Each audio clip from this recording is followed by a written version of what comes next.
Welcome to the Gay Buddhist Forum, where teachers from all schools of Buddhism offer their perspectives on the Dharma and its application in modern times, especially for LGBTQI audiences. These talks are offered freely to the world and made possible by appreciative listeners. If you would like to support our efforts to share the Dharma with underserved audiences, please visit gaybuddhist.org. There you can donate, find a list of upcoming speakers, or enjoy many hundreds of these recorded talks dating back to 1996.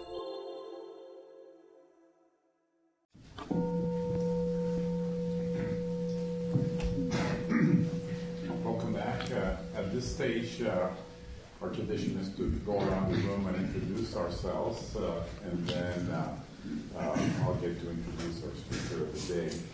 I suggest that take a little pause before saying your name, so that we can hold this. And I'll start with myself. My name is Oswaldo. My name is Eric.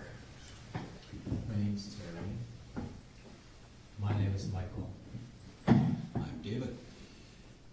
My name is Harley. My name is Philip. Evan. My name is Mark. Lee. Jose. Jay. Mark. Jack. Jim. David. Egberto. I'm Sean. My name is Ray. I'm Ed. I'm Eddie. Peter. My name is Cass. My name is Jerry. My name is Michael. My name is Jeff. My name is Cage. My name is Brian. David. My name is Joe. Mitch. My name is Greg. Did we miss anybody? Yeah. Okay, well, it's my pleasure to introduce our speaker, friend of the Sangha who's spoken here before. Alistair Shanks has studied Tai Chi and Qigong and Daoist meditation, Taoist breathing, and Ba Gua with his teacher, lineage master Bruce Francis, since 1994. He's been practicing this Vipassana meditation since 2003 and has had long retreats at Spirit Rock, Inside Meditation Society, and the Forest Refuge. He currently teaches Tai Chi at the American College of Traditional Chinese Medicine on Potrero Hill, and teaches classes, workshops, and private lessons in the Bay Area. He has volunteered and helped train new volunteers at the Zen Hospice Project. He also conducted trainings and presentations on the Zen Hospice approach to end-of-life care. In 2007, he completed a year-long Buddhist chaplaincy training at the Sati Center in Redwood City and at SF General Hospital, where he has worked with a team of chaplains dedicated to the ICU. And since 2007, he has conducted a weekly meditation group at the hospital for staff, patients, and visitors. Also, since 2005, he's been involved with the Prison Meditation Network, leading meditation once a month at the San Francisco County Jail, and in San Bruno through the Resolve to Stop the Violence project. So, welcome, Alistair. Thank you, and welcome everybody. It's good to be back here. This is my third time speaking here. I see a few familiar faces.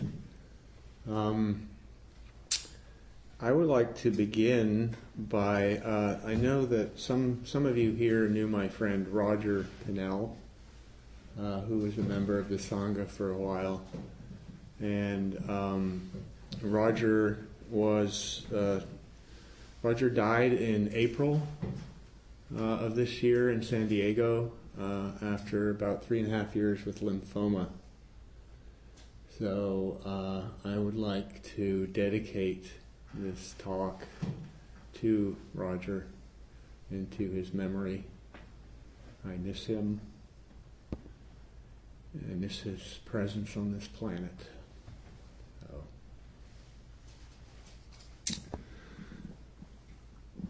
So when I've gone on retreats, it seems that at the end of the retreat, a question that gets asked almost every time is, how do I take this out into the world? such a great question. How do I take whatever feelings of love or equanimity or insights that I've gained out into that, into the world with all its hard edges and difficulties. Because really, when we sit like this, and I was really appreciating the quiet here, I was just really feeling what a group of meditators can create. It's really sort of a delicious feeling. But this is kind of a controlled or contained environment, so how do we take whatever we gain here out into the world? So even if you haven't been on retreat, you've likely had the experience of that dichotomy, that feeling of what's in here in the cushion, and what's out there. So that's what I would like to talk about. And I really kind of think that this gets to a deeper question of why we practice. Right? We don't necessarily practice just to come here or to sit in meditation. I mean, I really think that the reason that most of us practice has to do with suffering. We have a sense that we suffer, we create suffering for ourselves. And I know that many people come to this practice from a place of suffering. I know that I did. I started a regular daily Vipassana practice after the end of a long-term relationship. And it was a time in my life where I felt like I'd had the rug pulled out from under me.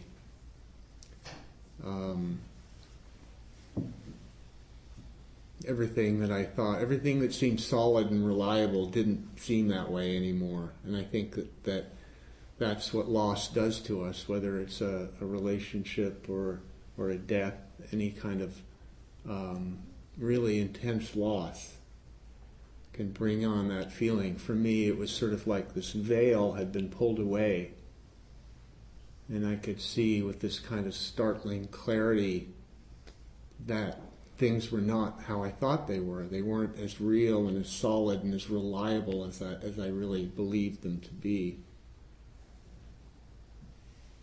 And so it makes you question a lot of things. It makes you wonder what's valuable.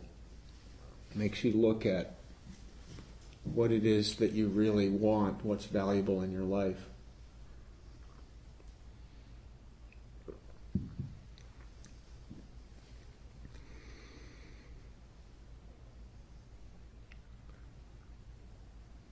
So I think that it's not just our own suffering that we want to diminish, but we want to diminish the suffering of others, of those around us, of loved ones, the world is such a crazy place sometimes. And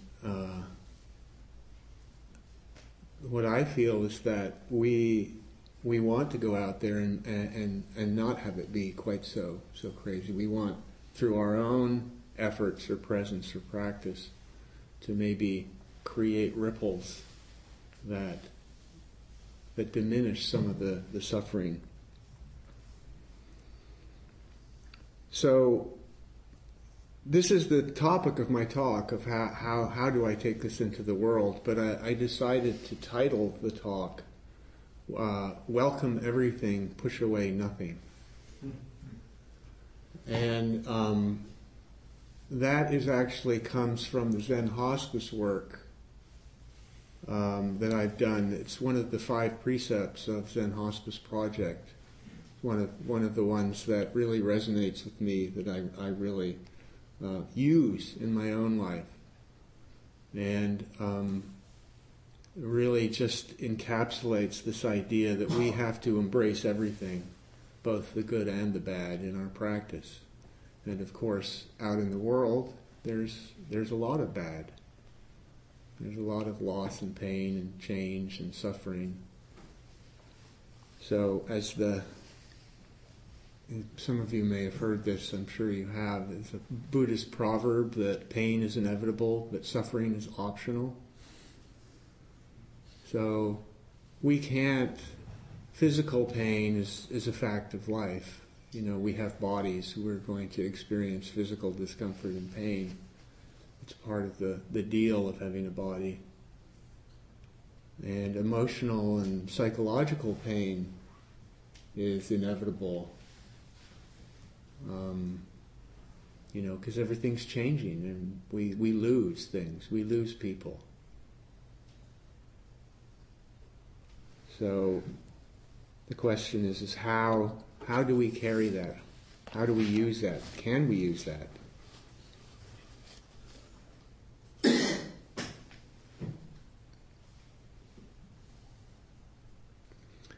Usually when I find that when we encounter something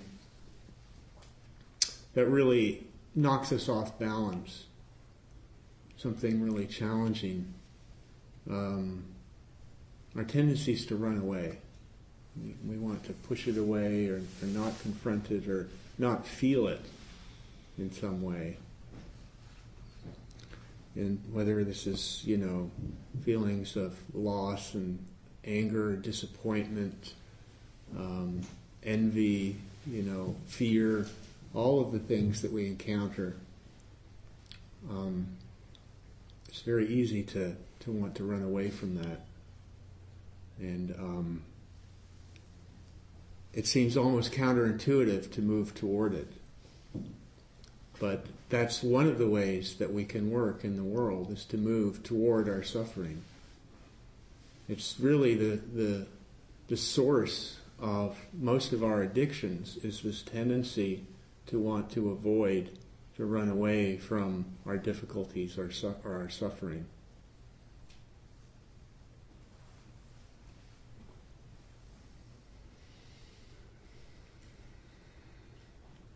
There's a phrase, I'm not sure where it comes from, but it's just because you're suffering doesn't mean something's wrong.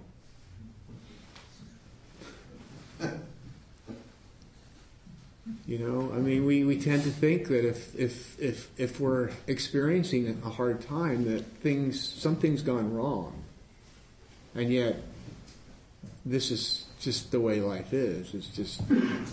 It's the good and the bad. We can't deny an entire portion of our experience.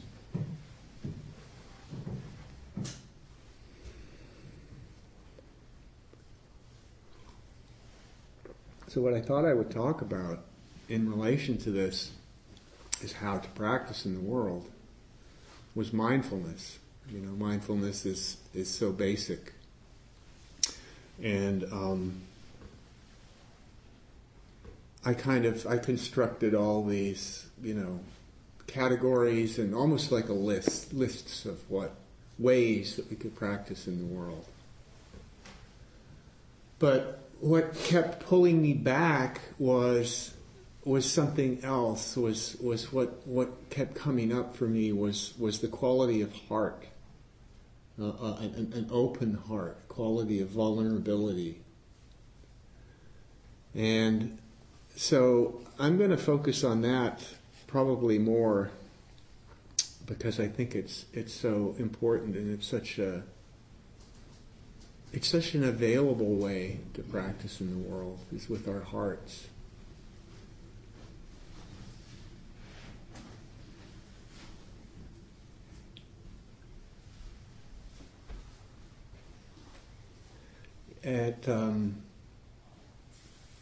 At Zen Hospice, hospice work is really heart work. That's the way I always think of it. And in our trainings, we try to provide the opportunity for people to experience their hearts. But we also give them a lot of ideas and concepts and skills.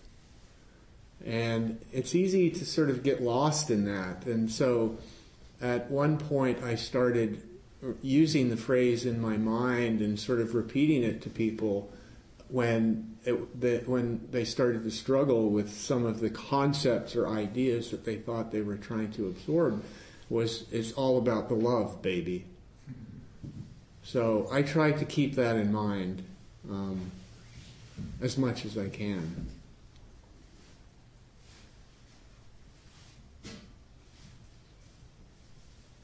Gentleness. Gentleness with others, gentleness with yourself. And I would suggest, as probably most of you know, that it's harder to be gentle with ourselves than it is with others.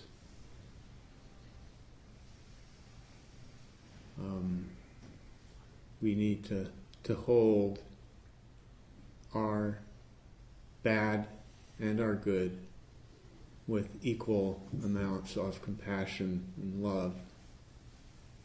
And that's not necessarily an easy thing to do.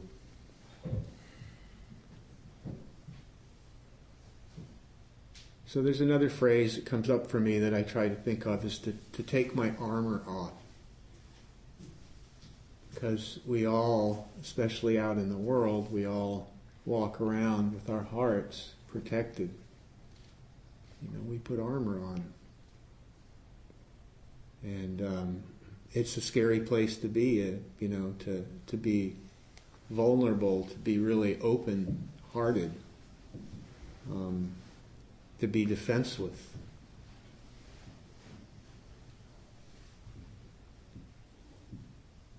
I think we need to be defenseless.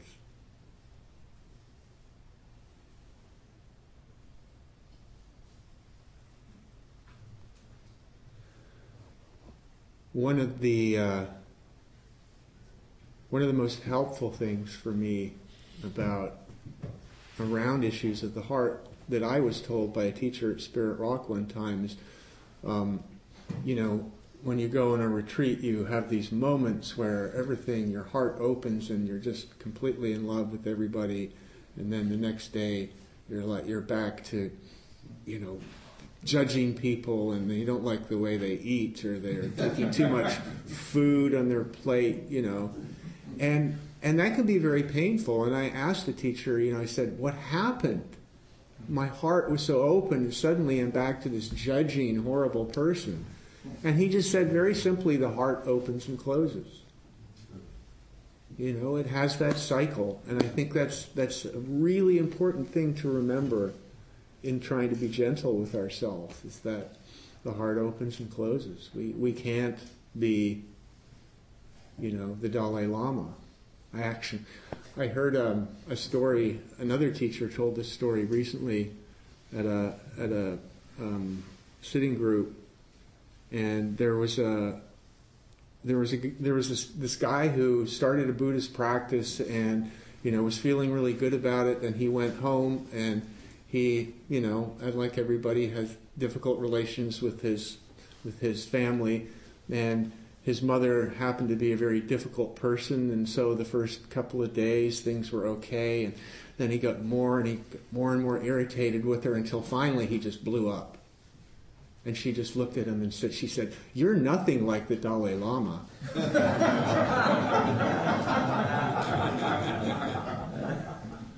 So we don't have to be the Dalai Lama. We don't have to be perfect. We don't have to be Buddhists. We just have to be ourselves.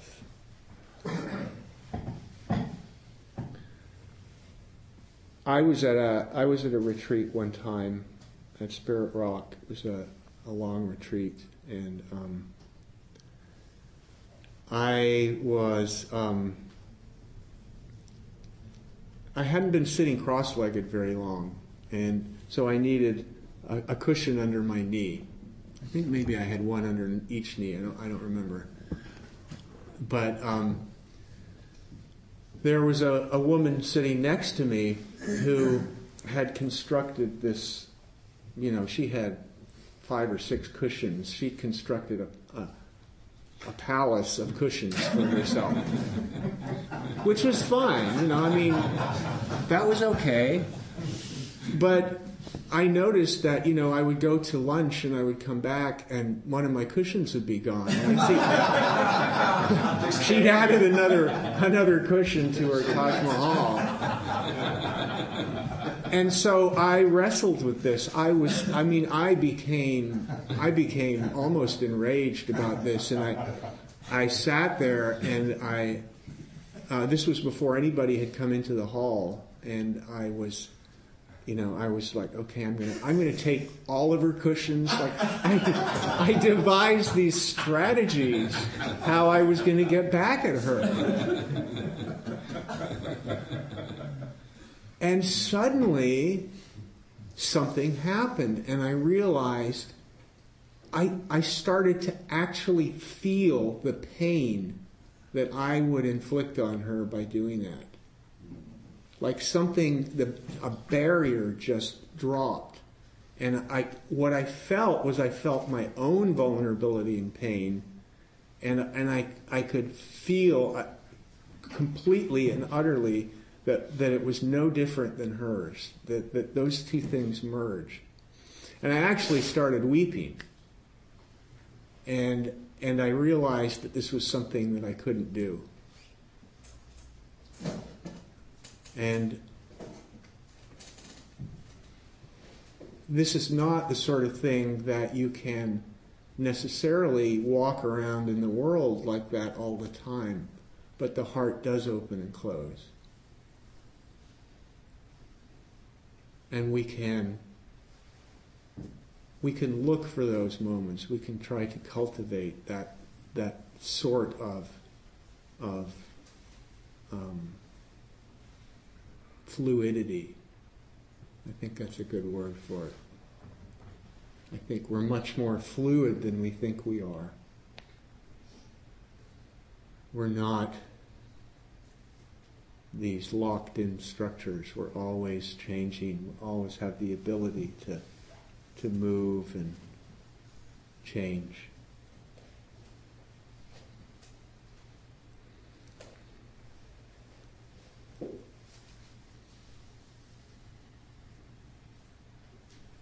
So, what are ways of practicing like this?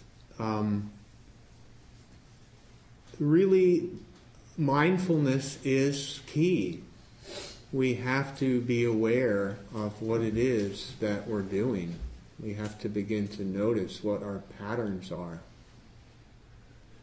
Another thing that I find very challenging is driving. I often joke that driving's the highest level of Buddhist practice there is. I'm a very impatient person. I get behind the wheel of a car and I get impatient with people. I get angry if they're not driving well enough. I think of sending letters to the DMV to train people to drive better. It's obviously somebody's fault. So one thing that happened to me one time, this little epiphany I had, was I was driving and I just merged onto the freeway and people were doing things that they weren't proper in my view. And I could feel the anger. The anger came up, and I was directing it at one particular driver. And what I noticed at that moment was that I had, before this even happened, I had within me, I had driven onto the freeway with this feeling, this internal discomfort, this energy, this agitation inside me. And I didn't like the way it felt. I didn't want to feel that. And so I simply projected it out onto the people around me, onto the other drivers. And I would suggest that's what we do all the time. What was interesting about this was that I actually felt that happening. I felt that moment of projection where my own internal discomfort was just, okay, I'm going to get this out of me. It's their fault. And so the mindfulness was just actually noticing and being aware in that moment of what I was actually doing, of where that impulse to direct my anger at somebody else was coming from.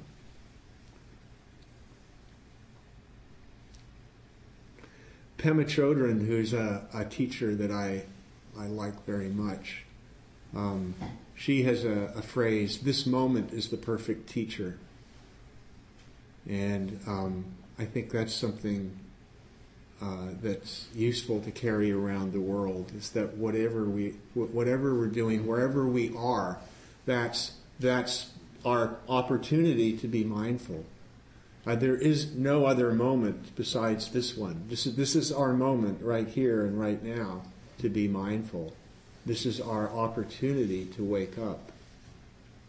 No matter how much our mind may project into the future and plan and worry or remember the past, we are never in the past or the future except in our minds.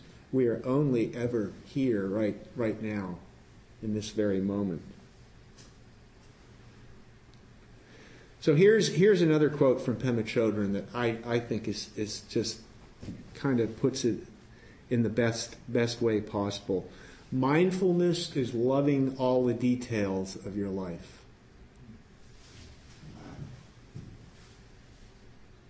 Mindfulness is loving all the details of your life. I love that. Because how often do we do something? I know that I have a tendency to create a hierarchy of activities, so there's like doing the dishes, and then I'm going to be here, and then I have to do that, and then I'm going to be somewhere else, right? I'm going to be somewhere else that's going to be more enjoyable or more important to me. But that moment of washing the dishes, that's the only one I have. Ever. So I'm going to read another quote here. This is a slightly longer quote from Trungpa Rinpoche, who is actually Pema Chodron's teacher. And he says, attempts are made to develop awareness through awareness of body, awareness of surroundings, and also through group work of various kinds. But there's a problem if we are unable to relate with and appreciate the insignificant details of our everyday life. Doing special body awareness practices might seem extraordinarily fruitful and liberating. Nevertheless, there's still a dichotomy in your life. You feel the importance and the seriousness of the awareness practice in which you're involved, but in fact, the more you feel that the whole thing is important and serious, the more your development of awareness is going to be destroyed. Real awareness must develop if you are trying to...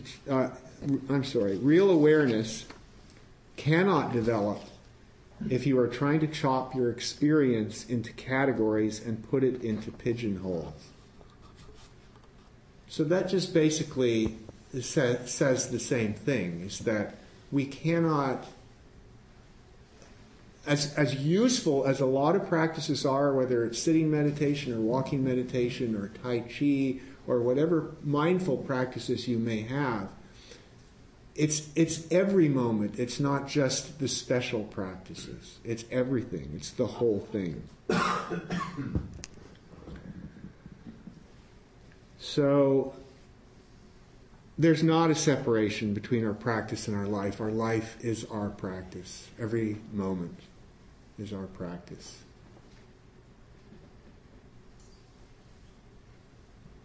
Every moment we have a choice. One of the things that I realized when I first started practicing, and I was still going through a lot of emotional stuff over the breakup of my relationship,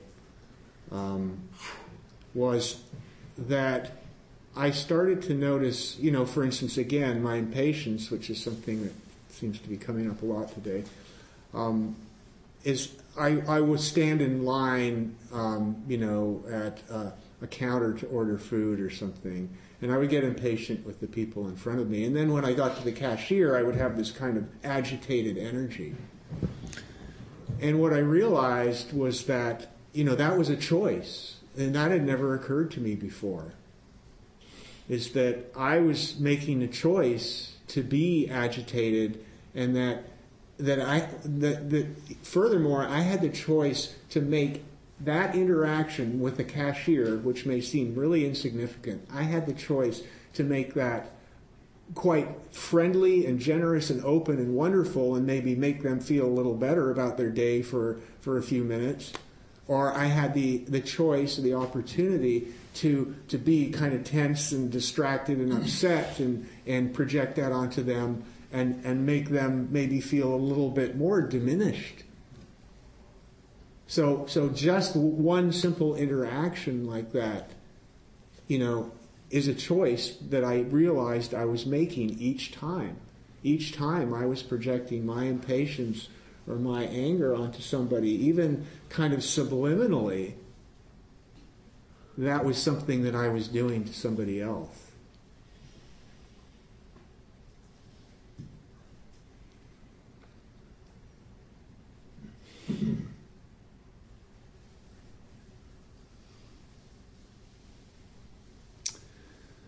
So another quote from Trungpa Rinpoche is that the ideal spiritual journey needs the balance of gloriousness and wretchedness.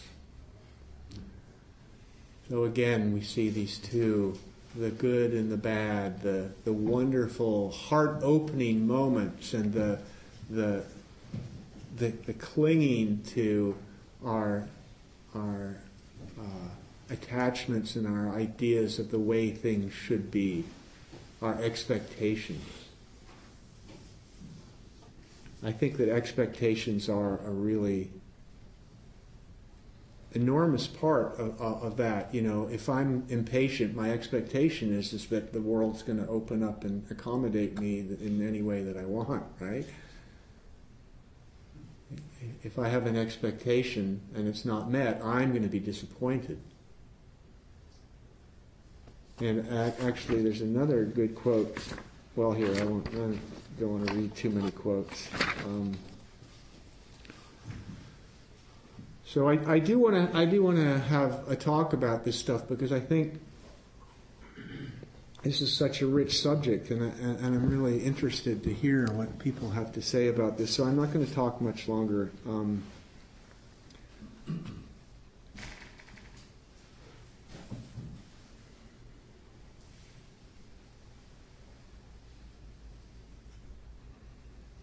So, for those of you who may have heard me talk before, and maybe from listening to my introduction, I have a long-standing practice, body-centered practice, Qigong and Tai Chi, and I find the body is a really, really great tool to remain mindful, and it's very available. We can use it in any situation. We can be walking down the street and simply just feel our feet striking the pavement, and just putting some of our attention on the act of feeling our feet on the ground can be a really amazingly simple way of bringing our mind into the present moment.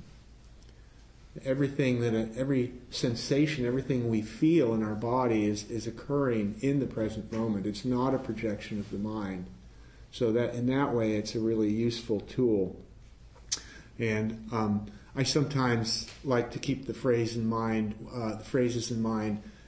when I'm encountering, for instance, emotions. Is what am I feeling and where am I feeling it? Because emotions we spin out with emotions, right? The mind just starts going and going and going. But when we're experiencing some emotion of agitation or impatience or anger, if we bring our mind, what am I feeling? Because emotions are always manifest in the body. What am I feeling? Well, I'm feeling tension, contraction, tightness, discomfort. Where am I feeling it? I'm feeling it here or here or here. That act of bringing the mind to those simple facts is an enormously powerful way to remain mindful in any situation.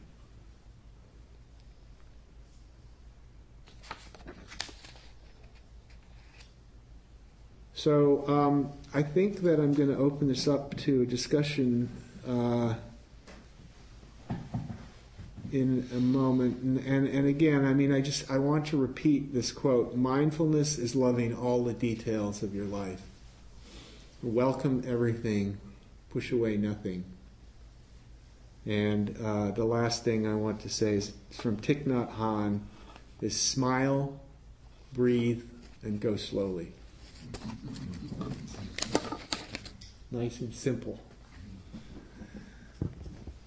So, anybody who has any questions or comments, I'd love to hear them. Yes, please. Two things. I'm going to nominate you as a national living treasure, and the other is you and I should take a road trip together and tape the dialogue. Thank you. You're welcome. Yes, please. Thank you for all your insights and experience. And I have a question about just the last thing you were talking about. So, if we are sitting with a storyline or emotion going on, and then try and notice where we're feeling it in our body, and, chances are it may not be very pleasant, that feeling. Then what? Well, that's the thing, and that's what I was saying before, is our natural tendency is to run away from unpleasant feelings. And I'm not saying this is easy, but if we can stay, I can just tell you what my experience is. And sometimes I use that word stay. If I'm sitting in meditation and I feel something coming up, I will sometimes just say to myself, stay. I don't want to say too much because then I'm going to start going into the mind, but I try to stay with it. And what I have found is that if you are able to stay with a feeling, is that what happens is it starts to change. Is that again, we go back to this idea of fluidity, is that we are very fluid beings, and energetically, emotionally, mentally, everything in us is constantly moving and changing. So if you stay with that discomfort, what you may find, and I'm not saying this isn't a hard and fast rule, but what you may find is that it starts to change or break up or dissolve or lessen. Or I've had experiences where you feel it starts to shake, and I will actually feel myself shaking, and then it'll be a kind of a release, a discharge, so to speak. You discharge some of that bound energy. So really, all I can say is stay with it and see what happens. Thank you. Yeah. Yes, please. Could you say more about your work in intensive care units? That strikes me as one of those environments that would certainly seem to defeat everything you were trying to do. Well, you have zeroed in on the one of the hardest. That was my most challenging thing. That was my edge in doing chaplaincy work. That is my edge. And for a couple of reasons, is that one is that I'm kind of shy, and it's not the easiest thing for me to approach people, even in social situations. If there's a group of people speaking, I feel very reluctant to go up to them and how do you insert yourself into a conversation, right? Do you sort of stand there and listen until, somebody acknowledges you? Do you stand there and listen and then make a comment? So this is something that I struggle with. And what I found at the ICU is you would have sometimes knots of family members standing around doing that, except this wasn't a cocktail party. This was people dealing with somebody who had been shot or run over, and they were unconscious and clinging to life on life support. And so that in itself was very challenging to me.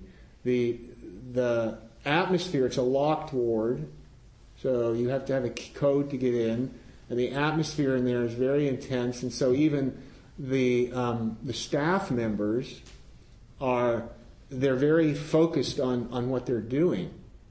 And so when the chaplain comes in, things have changed over the years, but there was certainly when I started doing it, I had a feeling that some of the people, they didn't want the chaplains around necessarily. They were doing the important work and we were in the way.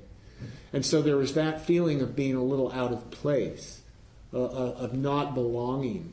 And that also is something that I personally find very difficult, is the feeling of not, that's one of my edges, is not belonging.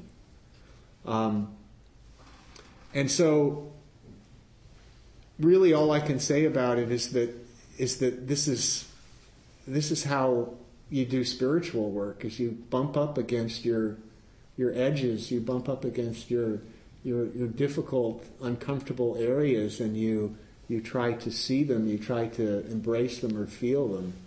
And in that way, the work is very, it's very useful for me. It doesn't necessarily make it any easier, but it's very useful. Does that answer your question? I'm wondering if you have an incident or a story that could illustrate that your own tension in the emergency room or ICU. Well, I have to say that a lot of the work that actually goes on, because keep in mind that 90% of the people there are not conscious. So I can't go into a room and say, hi, I'm the chaplain, you need to talk, do you have anything you want to share, can I do anything for you? The people that I'm going to be dealing with are the family members. And oftentimes the family members are in the waiting room outside of the ICU unit itself. So that's where I would do a lot of my work, was I would go into the waiting room. That's where I would go first. And I would see if anybody was in there, who was there, and speak to them. And I don't know about specific stories. Let me see.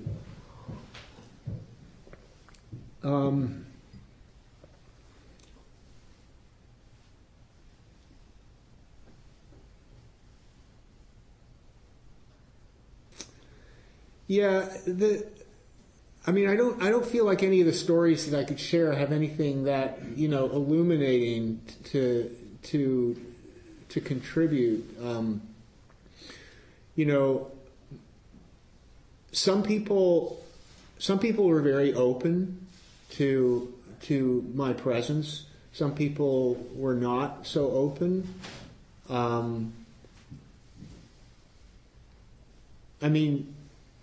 When you're dealing with a family member who's clinging to life, it's really I don't know. I don't really know what to say about it. I'm sorry. I'm actually having a hard time with this. Yes. Well, kind of following up on an aspect of this, you have also been involved in hospice work and continue to be, and my guess is that it probably has a different flavor working there as working at the ICU, which I would presume would be much more tense and unexpected in many cases when people get into traffic accidents or are shot or something. Whereas if they're in hospice, there's more consciousness of the end being near. Is there a significant flavor difference in the kind of approach, the kind of feel it has for you? There is and there isn't. The one thing that they have in common is that both jobs involve at their heart the idea of being present and mindful, of being fully present, of there's another phrase at Zen Hospice, bring your whole self to the bedside, being fully there, of not planning something else, but really, this is the remarkable thing about the power of sitting with somebody and just really being there for them.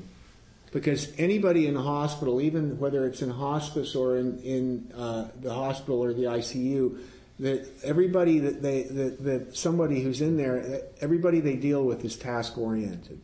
The doctor, the nurse, the CNA, everybody, the social worker, everybody's got something to do, and the chaplain or the volunteer has one real mandate, and that's to simply provide an ear or a presence, is to listen, and that's an incredibly powerful tool. Now, the difference between the ICU and hospice is that the ICU is not set up to support that, and the hospice the Zen hospice where I'd worked, is specifically tailored to support that. It's about supporting the volunteer's ability to be present, mindful, and aware with the people that they serve. Yeah. I just wanted to tag on to Peter's question about the work, and thinking, well, I used to work at San Francisco General doing similar work in the AIDS services, and sometimes just the quality of my presence was very different than, not only was I not task oriented, but you go there and you're welcoming all the details. You're not assuming it's necessarily a tragedy or there's a problem or an error. And, surely, that affects, you're like a different environment. It's what it operates. Yeah. So you find that people that, can just be more open and receptive. Yeah, definitely.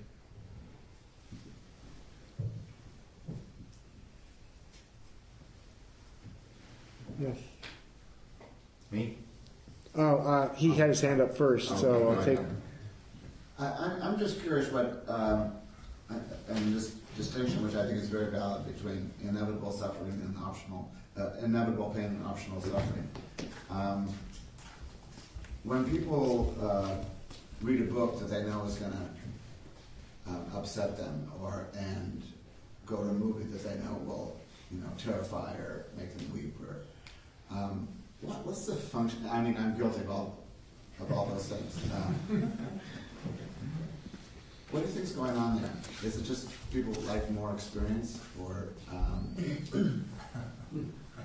because I'm very present when I'm watching or reading, Well, I think that the reason that people go to movies that may elicit that kind of response is that that's a way of opening your heart. I mean, one of the terms that I thought of when I've experienced really intense loss is that I feel cracked open.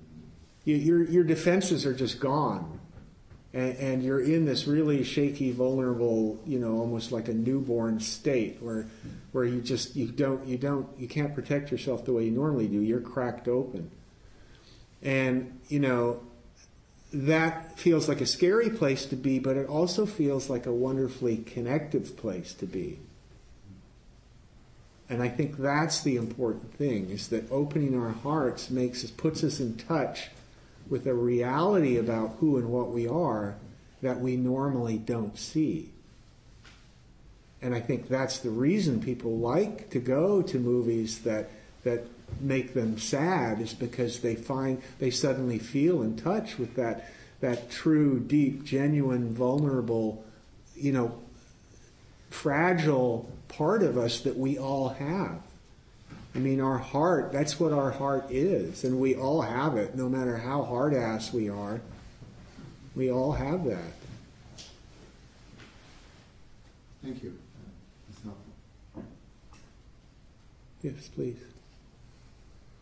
I was struck by when you were talking about that you're shy. Yeah.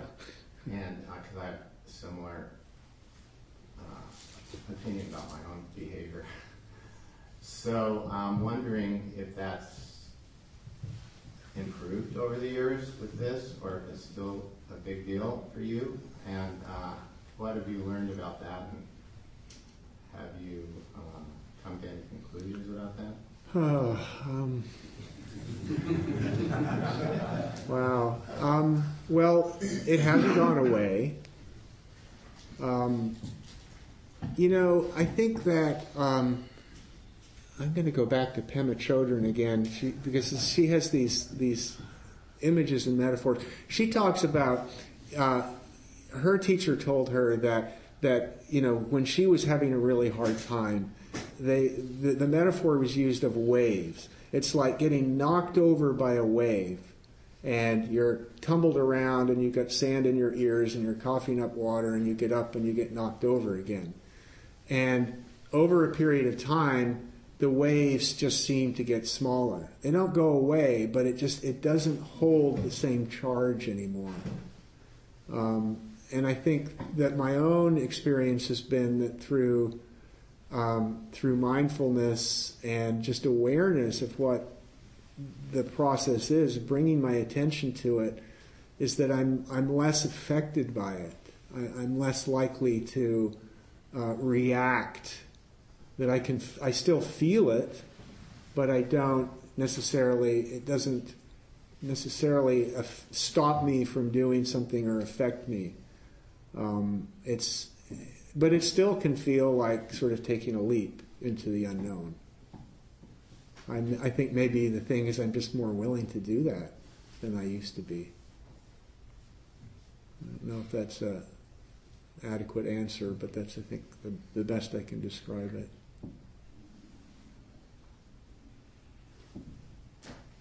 Do you have a follow-up to that? Well, I've noticed in my own experience that it's sort of an awkward point of view to be shy, and but then I also noticed that it becomes more of a commonplace point of conversation, and to the extent that I have been able to make it okay to be shy and make it okay to make that part of my experience, that actually pretty much everybody seems to be pretty shy, a lot and vulnerable. So it's sort of an opportunity to create intimacy. Yeah. If I somehow can grab onto that and sort of make it, a natural part of the conversation or a natural part of the situation that I'm in. No, that sounds wonderful. And I think what the last thing you want to do is to make it a problem or see it as something that needs to be fixed or solved or changed. I think that embracing it, knowing that it's there, accepting it, those are the things that are important.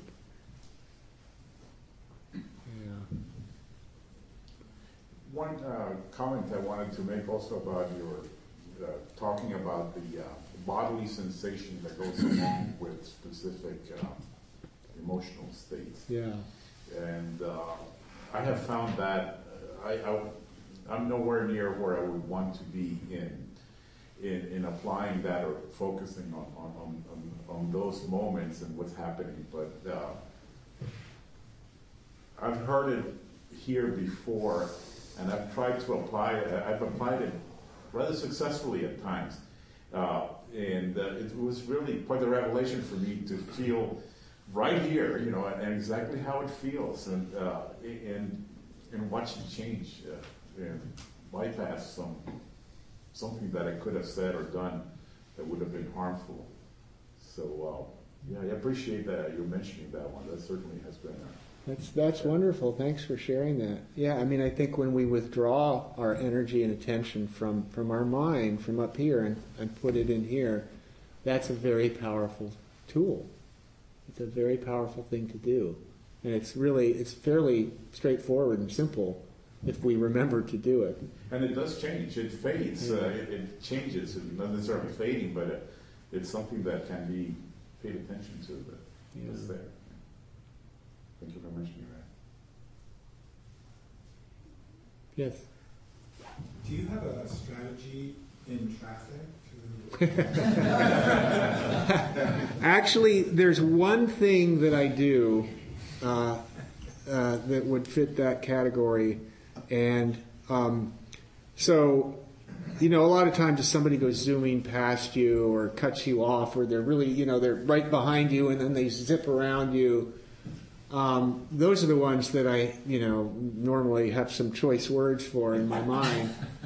But what I actually do is this is what I do. I project myself onto them. I say, well, you want to be them. That person is not happy. Because whenever I've been in a rush, I'm not happy. And anybody who's like doing that, they're going to meet resistance, right? That person is constantly meeting obstacles on the freeway. And so I project onto them and say, I wouldn't want to be that. I don't want to be like that. I don't want to be that person. And sometimes I'll just send loving kindness to them, you know. May you feel protected and safe. May you feel happy and contented, you know. May you be healthy and strong. And in that way, I'm connecting with that person as opposed, I think that, you know, the kind of anger that especially occurs in cars, because cars are so isolating, is it's very impersonal.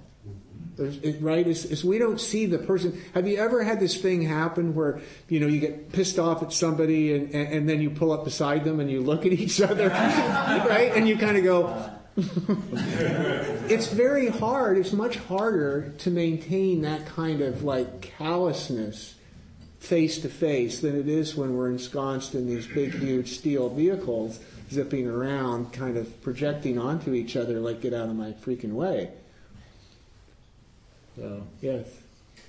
I had a great story, and I'm trying to connect it with, it has to do with this driving thing, and it also has to do with how we feel about being shy and how I feel like I progressed about doing that.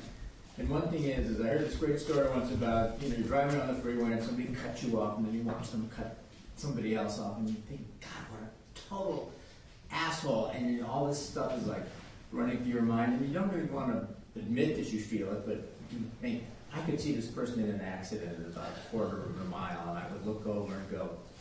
But in the meantime, you get up a quarter of a mile, and you see this car, and it's pulled over, and there's a child that's been hit by a bicycle, and out of this car was the parent of this child. So it's like totally... Right. It totally changes everything. And so now when that stuff goes on for me, I go, you know, I really have no idea what's going on. And what this person is doing is what this person is doing has nothing to do with me. And for me to have a personal reaction.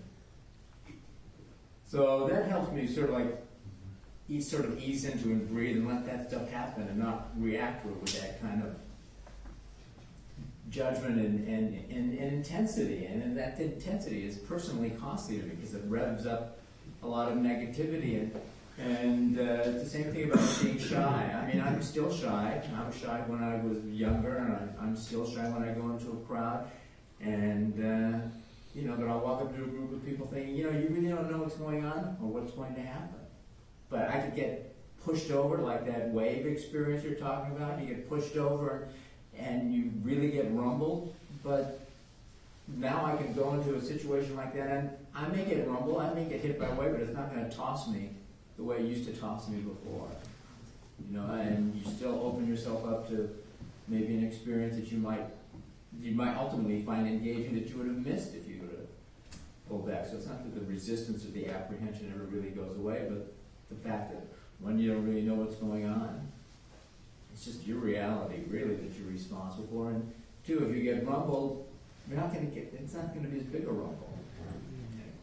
Thank you. That's a really good reminder that we really don't know. You know, we don't know what's going on most of the time. And that's probably a good place to leave it. It's not knowing. Yeah, I think we're just run out of time. Thank you so much for Thank you. Okay, it's time for announcements. Anybody with an announcement? Thanks, Alistair, again for coming today. Yes. Pleasure.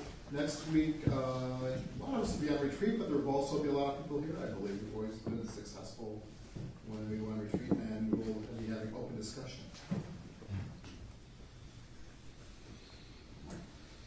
Some of you may have heard via the GBF listserv that Roy King's mom passed away on Wednesday. And Roy, he's a very beloved member of this Sangha, and he had recently uprooted his own life to move to his childhood home and take care of his mother. And it was very unexpected. So I wanted to invite people during our dedication of merit, if you feel moved, when we're dedicating the merit to all beings, if you might particularly hold Roy and his mother Victoria in your heart. That would be much appreciated. And incidentally, Roy was very close friend of Roger Pennell's, and really has been through a lot of loss over the last 2 years. So just wanted to acknowledge Roy. Thanks. Any other announcements? Well, we have a new host.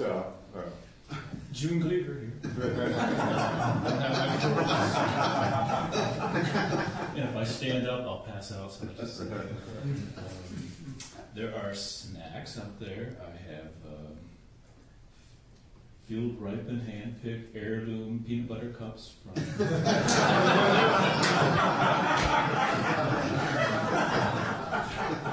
Fresh this morning. I'll be passing around the Donna Bowl, $5 to $8, and if I forget things, blame Cass. Let's see, people mingle, so far so good, and then about 12:30 people line up to go to Daoist. There's hot water for tea and clean your cups. Cass, anything else? And of course, you'll be passing around the Donna Bowl. I know she. And I'll pass around the Donna Bowl, and remember, I'm Southern Italian, so. The kneecaps.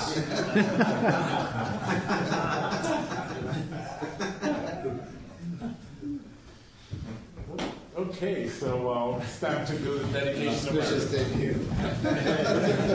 I won't be asked back. Thank you. You're welcome.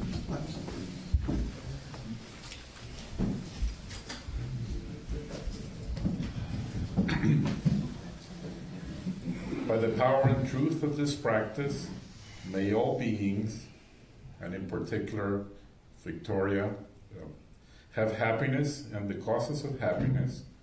May all be free from sorrow and the causes of sorrow. May all never be separated from the sacred happiness which is without sorrow. And may all live in equanimity, without too much attachment or too much aversion, believing in the equality of all that lives.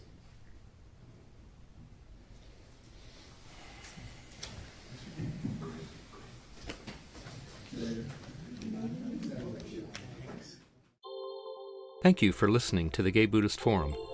If you would like to hear several new talks per month and be notified of upcoming speakers so you can participate live, please subscribe to this podcast, like us on Facebook, and join our mailing list by visiting gaybuddhist.org.